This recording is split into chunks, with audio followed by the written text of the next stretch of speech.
আজকে বানিয়ে নিলাম বেসনের পকোড়া। খেতে লাগে একেবারে দুর্দান্ত। বাইরে থেকে যেমন ক্রিস্পি, ভেতরটা হয়েছিল খুবই নরম। ভেতর থেকে দারুণ জালিদার তৈরি হয়েছিল এই বেসনের পকোড়াগুলো। বিকেলবেলা চায়ের সাথে বলুন অথবা মুড়ি, যে কোনো কিছু দিয়ে এই বেসনের পকোড়াগুলো ঝটপট বানিয়ে নিয়ে খেয়ে নিতে পারেন। নমস্কার, আমি দেবযানী মণ্ডল আপনাদের সকলকে দেবযানী রান্নাঘরে স্বাগত জানাই। চলুন তাহলে রেসিপিটি শুরু করে নেওয়া যাক। এখানে আমি হাফ কাপ পরিমাণে বেসন নিয়ে নিয়েছি। এরপর সামান্য পরিমাণে জল দিয়ে আমি একটা ব্যাটার তৈরি করে নেব।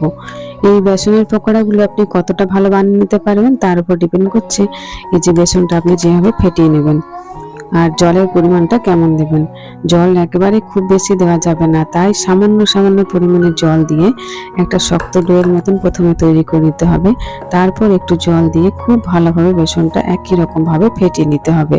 ফেটানোর সময় কোনো রকম অতিরিক্ত জলের ব্যবহার করা চলবে না। আর যদি জলের ব্যবহার খুব বেশি হয়ে যায় তাহলে আপনি পকোড়াগুলো বানিয়ে নিতে পারবেন না, একেবারে বড়ার মতন তৈরি হবে। তাই জলের ব্যবহারটা একটু আন্দাজ বুঝে করে নেবেন।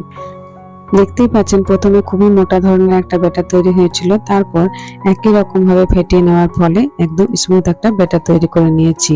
এরপরে আমি কোনো রকম ভাবে জলের ব্যবহার করিনি, যা জল দিয়েছি ওই সময় দিয়েছি। তারপর এটা যেটা দেখছেন সেটা ফেটিয়ে নেওয়ার ফলে হয়েছে। এবং এই ব্যাটারটা তৈরি করার জন্য আমি যে পরিমাণে জলের ব্যবহার করেছি সেটা আপনাদেরকে দেখিয়ে দেবো। বেসনটা ঠিকঠাক ফেটানো হয়েছে কিনা সেটা কিভাবে বুঝবেন চলুন পদ্ধতিটা দেখিয়ে দিই। এখানে একটা পাত্রের মধ্যে আমি জল নিয়ে নিয়েছি, তারপর ফেটিয়ে রাখা বেসনটা এর মধ্যে দিয়ে দেব। যদি এটা দেওয়ার পর সঙ্গে সঙ্গে এটা উপরে ভেসে ওঠে তাহলেই বুঝতে পারবেন আপনার বেসনটা খুবই সুন্দরভাবে ফেটানো হয়ে গেছে। আর যদি সঙ্গে সঙ্গে এটা উপরে উঠে না আসে, তাহলে যদি নিচে বসে যায় তাহলে বুঝবেন আরো কিছুটা সময় আপনাকে এটা ভালোভাবে ফেটিয়ে নিতে হবে। দেখতে পেলেন বেসনটা জলের মধ্যে দেওয়া মাত্র এটা উপরে ভেসে উঠেছে। তাই আমার বেসনের ব্যাটারটা একেবারে খুব সুন্দরভাবে রেডি আছে। এবার দেখুন জলটা আমি হাফ কাপ পরিমাণে বেসনের জন্য হাফ কাপ জলের ব্যবহার করেছিলাম, তার মধ্যে এতটা পরিমাণে জল এখনো পর্যন্ত রয়ে গেছে। তাই বুঝতেই পাচ্ছেন জলের ব্যবহার কতটা কম হয়েছে।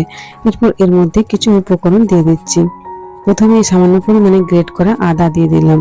এরপর এই জায়গায় আপনারা কুচনো আদা দিতে পারেন। এবার এখানে দিয়ে দিলাম ঝালের জন্য সামান্য একটু পরিমাণে কাঁচা লঙ্কা কুচনো। ঝাল আপনারা আপনাদের স্বাদ অনুযায়ী ব্যবহার করবেন। আর দিয়ে দিচ্ছি সামান্য পরিমাণে কালো জিরে, বেকিং পাউডার, বেকিং সোডা। এগুলো অপশনাল, আপনারা আপনাদের পছন্দ অনুযায়ী ব্যবহার করবেন। যদি না ব্যবহার করতে চান তাহলে বেকিং পাউডার অথবা বেকিং সোডা কোনোটাই দেওয়ার প্রয়োজন নেই। এরপর এছাড়াও আমি এখানে দিয়ে দিয়েছি সামান্য পরিমাণে তেল দিয়েছি। তেল দেওয়ার পর সমস্ত উপকরণ খুব ভালোভাবে আবারও খুব ভালোভাবে মিশিয়ে নিচ্ছি। সমস্ত উপকরণ খুব ভালোভাবে একটু ফেটিয়ে নেব যাতে ব্যাটারটা আমার আরো সুন্দরভাবে তৈরি হয়ে যায়।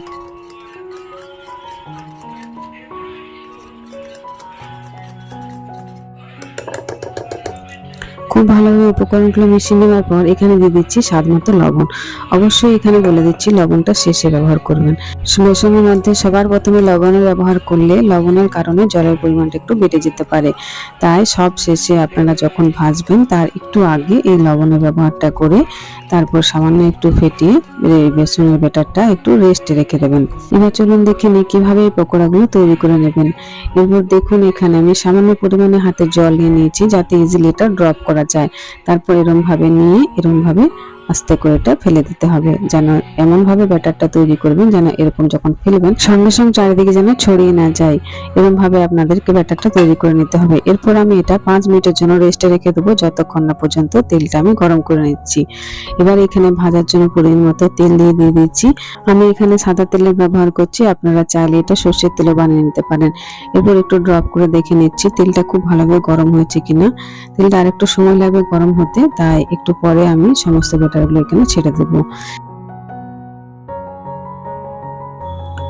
এবার সেই একই পদ্ধতিতে যেভাবে আপনাদেরকে আমি দেখালাম সেভাবে আমি সমস্ত পকোড়াগুলো তৈরি করে নেব। দেখুন এইরকম ভাবে আপনারা সামান্য করে একটু করে ব্যাটার নিয়ে একটু করে তেলের মধ্যে ড্রপ করে দেবেন। আর যখন এটা দেবেন তখন যেন অবশ্যই গ্যাসের ফ্লেমটা হাইতে থাকে। এবার সমস্ত ব্যাটার দিয়ে দেওয়ার পর এরপর আমি উল্টে পাল্টে খুব ভালোভাবে কিছুক্ষণের জন্য ভেজে নেব। এবং এই ভাজাটা অবশ্যই লো টু মিডিয়াম ফ্লেমে করতে হবে। হাই ফ্লেমে করলে এগুলো ভেতর থেকে কাঁচা রয়ে যাবে এবং উপরটা খুব বেশি লালচে হয়ে যাবে, তাই গ্যাসের ফ্লেমটা অবশ্যই খেয়াল রাখবেন। দেখতেই পাচ্ছেন কত সুন্দর ফুলকো ফুলকো একেবারে আমাদের বেসনের পকোড়া রেডি হয়ে গেল।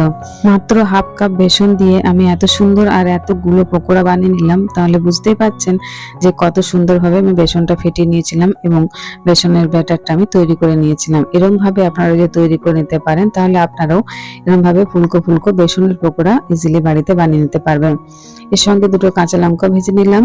এইভাবে আপনারা বিকেলবেলা চায়ের সাথে অথবা মুড়ির সাথে এই পকোড়াগুলো বানিয়ে নিতে পারবেন।